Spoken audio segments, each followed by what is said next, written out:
Hola hermanos, el día de hoy 31 de agosto del 2025, se nos termina el mes del matrimonio y la familia, el mes de agosto, con la alegría de saber que hemos celebrado, pues primero que el Señor nos ha permitido llegar hasta el final de este mes, estamos contentos, lógico. Mañana comenzaremos el mes de la Biblia. En el caso de nuestros países, en México y Centroamérica, es el mes de la patria. Hay que orar muchísimo por nuestros países y bueno, claro, sin duda. Así que vamos a las lecturas, porque ya saben que el domingo nos dedicamos directamente a los textos, tal cual, porque son los tres textos, normalmente solo son dos, ¿no? Y entonces, vamos, hay que ocupar un poquito de espacio para esto. Entonces, la primera lectura está tomada del libro de Jesús ben Sirá, de la Siráside, del libro del Eclesiástico, pues, capítulo 3, versículos del 19 al 21, y luego el versículo 30 y 31. Hijo mío, en tus asuntos procede con humildad y te amarán más que al hombre dadivoso. Hazte tanto más pequeño cuanto más grande seas y hallarás gracia ante el Señor, porque solo Él es poderoso y solo los humildes le dan gloria. No hay remedio para el hombre orgulloso, porque ya está arraigado en la maldad. El hombre prudente medita en su corazón las sentencias de los otros y su gran anhelo es saber escuchar. Palabra de Dios. Te alabamos, Señor. Bueno, ya ven ustedes, el libro de Jesús ben Sirá, el libro de la Siráside, que es el eclesiástico, que es uno de los libros que dicen deuterocanónico, que fue añadido después. Sí, fue añadido porque no está en el canon palestinense, pero sí está en el canon alejandrino, es decir, sí está en los libros que la iglesia aprobó desde el inicio. Hasta el siglo XVI, en la iglesia, evidentemente los judíos es otro asunto, pero en la iglesia nadie cuestionaba que el libro de Jesús ben Sirá era un libro canónico, era un libro que se debía, que se podía utilizar en las celebraciones litúrgicas, porque eso es el sentido. Luego, es un libro sapiencial y por eso este carácter tan bello, hijo mío, es decir, ahí va el asunto, ¿no? El reclamo del papá que está educando a su hijo y que le dice, mira, en tus asuntos, en tus cosas, procede con humildad. Esto es importante, ¿no? Esta confrontación, esta dicotomía entre la humildad, que conocemos la palabra, en hebreo se dice anabá, de ahí viene anawin, o sea, el anab es el humilde, el manso. Moisés, por ejemplo, se nos dice que era la persona más humilde, no está en el libro de los números eso. Y luego hay varios salmos que exaltan precisamente la humildad, que son los anawin, a los humildes, por ejemplo, el Salmo 149. Bueno, luego está el otro término, que es el término zapal o zafal. El zafel es el bajo, es el humilde, y es al que Dios se dirige, ¿no? Piénsenlo, al que Dios, de hecho, puede significar también alejarse, el alejado, el descendido y eso. Entonces, fíjense, pasado eso al griego, porque nosotros tenemos el libro del Eclesiástico también en griego, es el término tapeinos. Tapeinos es el humilde, el tapeinosis es la humillación, es el que se vuelve humilde, el que se hace pequeño. Y entonces, eso es lo que le está diciendo. En tus asuntos procede con humildad, evidente con anab, hazte pequeño. Eso es lo que le está diciendo el Padre, hazte pequeño. Porque, fíjate, el orgulloso, el término en hebreo para decir orgullo es un término bastante feo, gar-on, es decir, el que se exalta, el arrogante, el que allá está por encima de todo. También existe otro término en hebreo que es sadón. El sadón es el impertinente, ¿no? El presuntuoso, el insolente, eso. Y hay otro todavía, que es el término rum. Eso es el sentido de elevarse por encima de todos los demás. Aquí muy probablemente el término que utilizan es gaón. Y el gaón, insisto, es el arrogante, el que se pone por encima. Eso es el ipso. Lo vamos a ver en el Evangelio, sobre todo en griego. El ipso, el elevado, el exaltado. ¿Ya? Bueno, entonces, ¿qué nos está diciendo? Miren, te amarán más, le dice el Padre, que al hombre dadivoso. Y es cierto, la persona humilde llama más la atención. Hazte tanto más pequeño cuando más grande seas. Esto creo que es un consejazo, ¿no? Es un consejazo. Es decir, por favor, yo creo que todos lo entendemos, yo creo que todos lo captamos. Si usted tiene el puesto más alto, vamos, el Santo Padre, que digamos dentro de la iglesia de la jerarquía, el Papa León, pues él debe ser el más humilde y lo es. Es realmente una persona increíblemente cercana, humilde, no anda con arrogancias ni petulancias ni nada de estas cosas, ¿no? No, él no es Gaón, no, él es todo lo contrario, no es ipso, no es el elevado, sino que el rebajado, el que se hace pequeño, para servir, ¿no? ¿Ya? Por eso fíjense, porque solo Dios es poderoso Claro, para qué voy a ponerme yo a perder el tiempo creyéndome la gran cosa cuando, vamos, el que lo es todo es el Señor? Así que por lo tanto, el humilde, fíjense, a mí me gusta esto me gusta muchísimo del libro del Eclesiástico. Solo los humildes le dan gloria.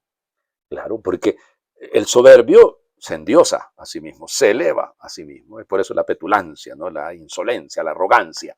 Pero el humilde no se pierde, ¿no? El humilde, porque ¿para qué voy a estar yo aspirando a grandes cosas? Y por eso no hay remedio para el hombre orgulloso.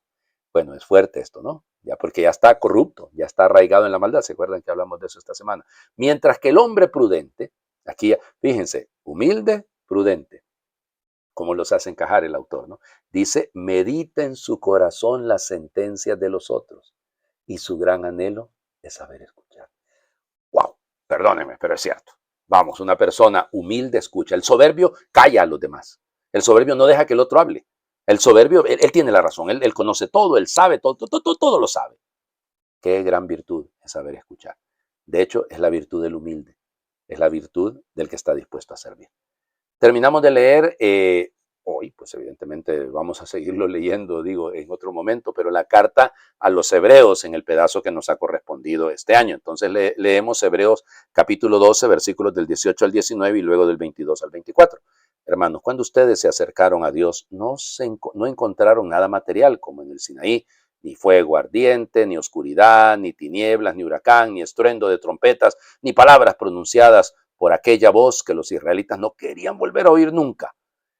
Ustedes, en cambio, se han acercado a Sión, el monte y la ciudad del Dios viviente, a la Jerusalén celestial, a la reunión festiva de miles y miles de ángeles, a la asamblea de los primogénitos cuyos nombres están escritos en el cielo. Se han acercado a Dios, que es el juez de todos los hombres, y a los espíritus. Palabra de Dios, te alabamos, Señor. Miren, se han acercado porque Él se acercó. Entonces, esta teología ascendente y esta teología descendente. O sea, Dios, el verbo, se encarna, se acerca a nosotros. Pero nosotros también nos acercamos a Él. Es este doble movimiento. Claro, esta es la carta a los hebreos. Y recuerden que los hebreos están sufriendo el dolor de haber perdido el templo. Entonces, por eso, cuidado, aquí lo que hace el autor es darle vuelta al asunto, ¿no? No, ya no hay templos, no importa. Pero es que Dios, en la persona de Cristo, se nos ha hecho cercano. Y entonces, no fueron al Sinaí. Lo vamos a ver crucificado, lo vamos a ver muerto y resucitado. Pero no los truenos, no aquello del estruendo de las trompetas, ni aquella voz que los israelitas no querían volver a oír. No, es el sentido de se han acercado a Sion, a la ciudad del Dios viviente, a la Jerusalén celestial. Se han acercado a Dios directamente, no a un espacio físico. Claro que los espacios físicos sagrados tienen importancia, pero lo más importante es que al acercarnos al lugar sagrado nos encontremos con Dios, pues. De eso se trata todo, ¿no? Ese es el verdadero sentido, la verdadera profundidad, el verdadero valor detrás de esto está en el acercarse a Dios, acercarse a Él, que se ha acercado a nosotros, insisto, porque se ha encarnado, porque se ha hecho uno como nosotros. Entonces ese doble movimiento ascendente-descendente es la clave de la vida espiritual, la vida espiritual, porque mi vida es un subir a Dios. Acuérdense que Jesús va subiendo, eso en el Evangelio lo escuchábamos el domingo pasado, ¿no? Jesús sigue subiendo, claro, pero es porque ha bajado. Es un movimiento evidente geográfico, porque Galilea queda más abajo que Judea, más bien dicho que Jerusalén. Sí, pero la imagen es bella. Aprender a bajarse también. Este Dios que se acerca, que se hace pequeño, la kenosis, la humillación, el rebajamiento, nos queda bien, ¿no? Hijo, procede en tus asuntos con humildad y te querrán más que al hombre dadivoso. Insisto en el tema, ¿no? Porque esto es fundamental. Hazte tanto más pequeño cuanto más grande seas. ¿Cuánto se aprecia eso, no? Bueno, vamos al Evangelio. Lucas capítulo 14, versículo 1. Solo ese leemos porque es el anuncio de lo que va a pasar. Y del versículo 7 al 14. Un sábado Jesús fue a comer en casa de uno de los jefes de los fariseos y estos estaban espiándolo. Mirando cómo los convidados escogían los primeros lugares, les dijo esta parábola. Cuando te inviten a un banquete de bodas, no te sientes en el lugar principal, no sea que haya algún otro invitado más importante que tú, y el que los invitó a los dos venga a decirte, deja el lugar a este, y tengas que ir a ocupar lleno de vergüenza el último asiento. Por el contrario, cuando te inviten, ocupe el último lugar para que cuando venga el que te invitó te diga, amigo, acércate a la cabecera. Entonces te verás honrado en presencia de todos los convidados, porque el que se engrandece a sí mismo será humillado y el que se humilla será engrandecido. Luego dijo al que lo había invitado, cuando des una comida o una cena, no invites a tus amigos, ni a tus hermanos, ni a tus parientes, ni a los vecinos ricos, porque puede ser que ellos te inviten a su vez y con eso quedaría recompensado. Al contrario, cuando des un banquete, invita a los pobres, a los lisiados, a los cojos y a los ciegos, y así serás dichoso, porque ellos no tienen con qué pagarte, pero ya se te pagará cuando resuciten los justos. Palabra del Señor. Gloria a ti, Señor Jesús. Muy bien, texto precioso. Solo que nos hemos comido unos cuantos versículos, ¿lo notaron? ¿No? Leímos el versículo 1 de este capítulo 14 y luego nos saltamos hasta el versículo 7. En medio de esta invitación, Jesús es invitado a la casa, oigan bien, de uno de los jefes de los fariseos.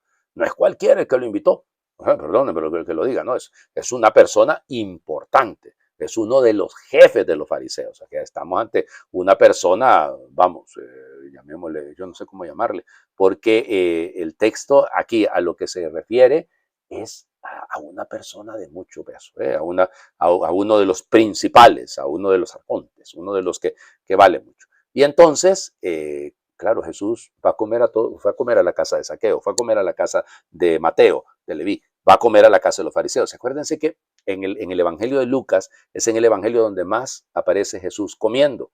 ¿Ya? De hecho, lo vamos a ver el final del capítulo 24 con los discípulos de Maús, es otro banquete, ¿no? Entonces, todo esto porque para Lucas, en la teología lucana, es fundamental la idea del banquete porque el banquete es signo del reino, es signo del final de los tiempos. También este juego de palabras porque va a decir, te pondrán de último o te subirán. Es decir, entonces todo esto tiene un sentido escatológico, de hecho, escatón, los escatos es el último, el que va a terminar ahí al final. Bueno, entonces, ¿qué es lo que dice? Fíjense, Jesús viendo, qué diferente las miradas de Jesús, ¿no? Si lo piensan, las miradas de Jesús son muy, muy, muy distintas, porque en el caso de él lo estaban espiando, lo estaban vigilando, dicen en mi pueblo, para decirlo de una manera, ¿no? Es el término en griego, es bien simpático, el verbo es paratereo, es parateros, es estar con atención, vigilar de cerca, marcación estricta, es casi el acechar, ¿ya? Y cuidado, ¿no? En el Nuevo Testamento generalmente tiene carácter negativo. No es contemplar, no es admirar, sino vigilar, para ver en qué falla. Y eso probablemente es lo que lo estaban espiando para ver si no cumplía con las normas de pureza o no cumplía con las normas de urbanidad, la manera como se desarrollaban. Y por eso los fariseos lo acechan, para tereum, es decir, nos pasó en el mismo Evangelio de Lucas, en el capítulo 6, cuando lo estaban acechando para ver si curaba en sábado. ¿Se acuerdan de ese? Igual, aquí parece ser que más es que están pendientes de a ver si se equivoca con las normas de pureza. ¿Ok? Y es interesante porque Jesús observa, pero observa de otra manera, ¿no? Observa, el sentido de él es no mirada de sospecha, sino una mirada que quiere educar. Él mismo se vuelve el observador, fijándose en los primeros lugares, fijándose en los que tomaban los primeros lugares. Bueno, aquí es espiar para acusar, allá es mirar para desenmascarar, mirar para ver más allá, ver las intenciones de las personas, probablemente, pues, digámoslo así. Y entonces es la comparación, ¿no? Entre los que quieren los primeros lugares, la protoclicía, clisos el de la silla, protos, el primero, el que está por encima, y más bien ocupa el escatos topos, el último lugar, el último lugar. Ese es el que tienes que, para que, hombre, viendo que te haces pequeño, volvamos a la idea que viene ¿cómo se llama? Del libro del Eclesiástico, podamos descubrir yo les decía, hacerse pequeño, tapeinos, es el hacerse pequeñito, es eso, el humillarse, para luego ser exaltado. Entonces, el que se humilla será enaltecido y el que se enaltece será humillado. Ipso, es el significado espiritual, podemos verlo de varias maneras, ¿no? Puede ser la humildad desde la perspectiva no solamente del reconocimiento humano, de la valoración humana, de la búsqueda del prestigio, no hay que ser humilde frente a todos los demás, pero también creo que aquí hay un componente muy fundamental, que es el componente espiritual. Por eso, dichoso, Macarios, ya te pagarán cuando en el reino de los cielos. O sea, es un macarismo, bueno, hay una dicha Y por lo tanto, la verdadera dicha es cuando yo me reconozco o reconozco que todo es una gracia, todo me ha sido dado de parte de Dios. Entonces, ¿ah? Y lo otro, si se fijan, no solamente es el humillarse, no solamente es el abajarse, no es ese término solamente, porque ya lo hemos señalado, la idea de tapeinos, hacerse pequeño, sino también el otro componente es ser generoso. La generosidad, o sea, es decir, no basta con que usted se haga pequeño, no basta con que usted se haga humilde, si eso no va acompañado de la generosidad, ¿ya? ¿Cómo le diría? De este que está pensando no en que le paguen, por eso es la antapodoma, sino, hombre, cuando des una comida, le dice al otro, porque son dos momentos, ¿no? Le dice, cuando des una comida, no invites a los que te van a pagar, no invites a los que ya te, no, hombre, la generosidad, miren, una persona generosa no se es generoso por naturaleza. Bueno, nos educa tan mal la sociedad porque probablemente ustedes ven a los niños que no tienen ningún reparo, pero los vamos volviendo egoístas, ¿no? A que no compartan, a que compitan más bien, y se vuelven competidores desleales. No, no, cuidado. No deberíamos eso. Es aprender a dar siempre lo mejor. El que es dadivoso, pero el que es generoso en este sentido, generalmente tiende a la humildad. Porque si no lo está haciendo, por eso dale a los cojos, a los ciegos, ¿no? Al pobre, al tocós, ya, al que no tiene, ¿cómo le diría? Anapeiros, se dice en griego, el lisiado, el discapacitado, el jolós, el colós, el cojo, ya, bueno, entonces, todos estos son los que no cuentan, ¿eh? El tiflos, el que no puede ver, ya, bueno, a estos, que no te van a pagar. La generosidad demuestra la calidad de la persona. Sí, sí. Y si la generosidad, insisto, no es interesada, no es porque te van a pagar, porque vas a invitar a tus amigos y no, no, sino que vas a invitar o vas a hacer con otros que no te van a poder recompensar. La meta es el cielo, la meta es el cielo. Les invito a hacer oración. Tú, Jesús humilde, nunca me has dicho, humíllate ante mí, dobla la cabeza, el corazón, la vida, y esparce sobre tu rostro luto y ceniza. Tú me propones, levanta la mirada y acoge la dignidad de hijo en toda tu estatura. Humíllate conmigo y vive en plenitud. Bajemos juntos a la hondura sin sol de todos los abismos para transformar los fantasmas en presencia y los espantos en apuesta. Únete a mi descenso, en el vértigo y el gozo de perdernos juntos en el porvenir de todos, sin ser un orgulloso inversor de éxitos seguros. Amén. A mí me gusta esta oración, ya la hemos hecho en otro momento, de Benjamín González. Muy buena, muy, muy buena. ¿Por qué? Es decir, el Señor no nos está obligando a humillarnos, sino se humilla con nosotros. Él es el modelo. Nosotros le aprendemos a Él que se hace pequeño. El Señor esté con ustedes y les bendiga a Dios, el que es Padre, Hijo y Espíritu Santo, y su bendición descienda, les acompañe siempre. Muy feliz domingo para todos.